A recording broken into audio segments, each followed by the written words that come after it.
অবিশ্বাস্য নাটকীয়তা ঘনঘটায় ভরা এক অধ্যায়ের সাক্ষী হল ঢাকা বিশ্ববিদ্যালয়ের ডাকসু নির্বাচন। শুরুটা হয়েছিল ভিন্নভাবে।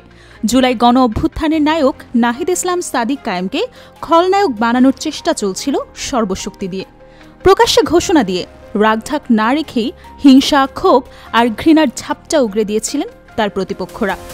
অভিযোগ তোলা হয়েছিল জুলাইয়ে নাকি কোনো সমন্বয় করেননি সাদিক, বরং রাজনীতি শুরু করেছেন। এখান থেকে শুরু হয় একের পর এক নোংরা প্রচারণা। ক্রমেই অভিযানে যোগ দেয় আব্দুল কাদের, বাকের মজুমদার, নাগরিক পার্টির নেতারা। এক তথাকথিত এনসিপি বুদ্ধিজীবী তহিন খানকে দিয়ে গড়া হয় সাদিক বিরোধী বয়ান। আব্দুল কাদেরকে সামনে এনে বলা হলো সাদিক আসলে ছাত্রলীগকে রক্ষা করেছেন। দীর্ঘ ফেসবুক পোস্টে প্রমাণ হাজির করে দাবি করা হলো গত ১৬ বছরের ক্যাম্পাস নির্যাতনের দায়ভার ছাত্রলীগ নামের শিবিরের, আর সেই শিবিরকেই মামলা থেকে বাঁচাতে তদবির করছিলেন সাদিক কায়েম। প্রচার করা হলো প্রচণ্ড লীগ বিরোধী এই ছাত্রনেতাই নাকি ছাত্রলীগের রক্ষাকর্তা। প্রথম আলো, ডেইলি স্টার সহ মূলধারার অনেক সংবাদ মাধ্যমও এই প্রচারণায় সাড়া দিল। কিন্তু দৃঢ় মনোবলের সাদিক কায়েম টলেননি। তিনি ব্যাখ্যা দিয়ে প্রতিটি মিথ্যা খণ্ডন করেছেন। টকশো থেকে মাঠ পর্যায়ে প্রতিটি বিতর্কের মুখোমুখি হয়েছেন নীরবে। প্রতিপক্ষের খোঁচা ও অপমান সহ্য করে অপেক্ষা করেছেন সঠিক সময়ের জন্য। তবু নাগরিক পার্টি এবং সহযোগীরা শেষ পর্যন্ত নামল সরাসরি আব্দুল কাদেরের পক্ষে। ভোটের 2 দিন আগে পর্যন্ত টিএসসিতে শিবির বিরোধী স্লোগানে সরব ছিলেন নাহিদ আক্তার, হাসনাত, সার্জিসরা।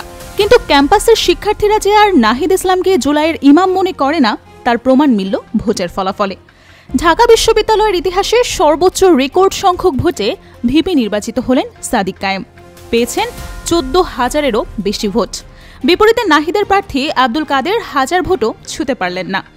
বাকি সামান্য 1000 ভোট পেলেও প্রভাব বিস্তার করতে ব্যর্থ হন।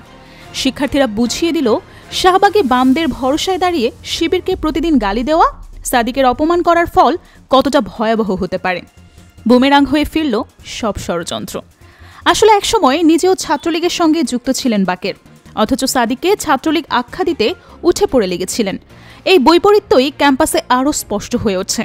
নাহিদের কটাক্ষ হয়তো সাদিক সিরিয়াসলি নিয়েছিলেন বলেই বিপুল জনপ্রিয়তার জবাবও দিয়েছেন তিনি। প্রমাণ করেছেন জুলাইয়ের প্রকৃত সমন্বয়ক, প্রকৃত মাস্টারমাইন্ড তিনি। ফল ঘোষণার পর সেজদায় পড়ে আল্লাহর কাছে কৃতজ্ঞতা জানিয়েছেন তিনি। শুধু সাদিক নন, শিবির প্যানেলের SM ফরহাদকেও বাদ দেয়নি ষড়যন্ত্রকারীরা। তাকে ছাত্রলীগ বানানোর চেষ্টা, অস্ত্রের মামলা দিয়ে থামানোর চেষ্টা, এমনকি নারী প্রার্থীদেরকেও অপমান করা হয়েছিল।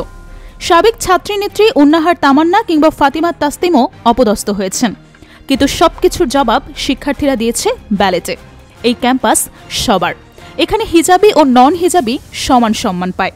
নাগরিক পার্টির রাজশাহী মহানগর সমন্বয়ক মোবাশ্বের রাজ লেখেন, আল্লাহ যাকে সম্মানিত করতে চান, মানুষ হয়ে হাজার ছলছাতুরি করেও তাকে ছোট করা যায় না।